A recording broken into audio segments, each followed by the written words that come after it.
Well, if you've been following our coverage of the total eclipse, this is the hot time. We're getting within, what, 7 days? Yeah, we're 7 days out. 7 days out, so you're very excited. But now you're nervous, too, because of the forecast. Why don't we start with that? Okay, so we'll do a complete breakdown on the forecast tomorrow, but I'll just let you know that the long-term forecast models started coming in yesterday, and they did not look good for Texas. So you're a little anxious. Ooh, yeah, you got plans? I got plans. And you have backup plans? Yeah, I got backup plans. I think I've already warned you guys how psychotic I am that I had a backup flight that was cancelable. We'll now have a backup flight to a different direction, to a different destination. Your plans are in order, so you're ready. Yes. All right, but when it comes to the total eclipse, there's a lot of myths out there that float around that maybe people read online, maybe they see or hear them. Why don't you tell us a little bit about some of those and what to watch out for? Yeah, and we'll start historically. There have always been myths about eclipses. The ancient Greeks thought that it was a sign that the gods were angered. There's a lot of ancient mythology about eclipses that have to do with the end of the world, because it does look apocalyptic when it just suddenly goes dark, especially back in ancient times when they couldn't predict it. Now that we can predict them, we can have more fun with it. Right. But there's still some myths out there. And the first one that's probably most widespread is that pregnant women should not go outside during the eclipse.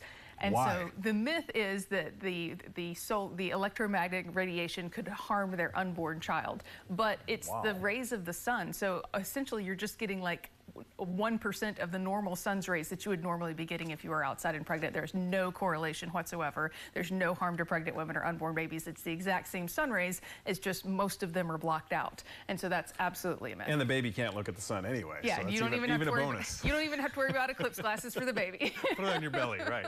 All right, what are some other ones? And so in the same line of thought, there's a widespread thought, especially in other countries, that you shouldn't prepare food during an eclipse outside, that the food would be poisoned by the same. Oh my goodness, this is a real thing?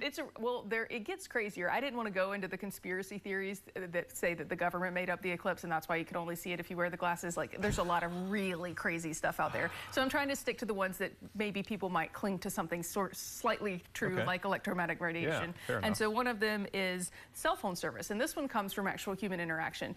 So the cell phone companies like Verizon, like T-Mobile, they're setting up extra towers and extra sites along the path of totality. It's not because the eclipse is going to affect your cell phone service. It's the fact that these places that aren't normally populated are going to have a huge number of people in them trying to watch the eclipse and use their cell phones. So it's not that the eclipse would interfere with the cell phone service. But they're expecting that many people, that they're actually adding more towers. Yes, so they've added a lot more towers along the path of totality, especially because in places like Texas, the path of totality is in the middle of nowhere. It's just farmland. And so there's no reason to have great cell phone reception. Well, that's a bonus for these small towns, too, because they're going to be like, hey, we got service now. Now we got 5G. Thanks to the total eclipse. Exactly. Great deal, yeah, okay. And then one of the last ones, and this one is more interesting because there is a lot of chatter about there being a correlation between eclipses and earthquakes. And I want to show you on the weather graphics what I was talking about, because a lot of people say that when you see an eclipse like this, which is in 7 days, because the moon and the sun are lined up perfectly,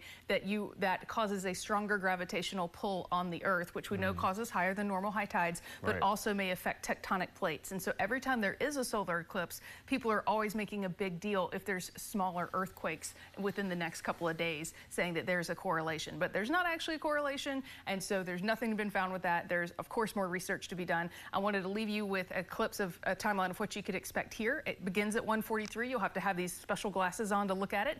The most eclipse that you'll see in Tampa is 66% eclipsed, and it will not look like anything to the naked eye. The only way you'll be able to tell that this is happening is if you have on your eclipse gear and you're watching it. And so that's at 3 o'clock.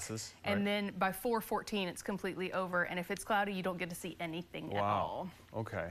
But those are interesting, and the gravitational pull thing, I mean, most people wouldn't understand that anyway, so that's cool that you bring that up. Yeah, so that one's one of the theories. But the pregnant woman thing, a little far-fetched. It's better than the flat earthers. we won't go there today. How about that?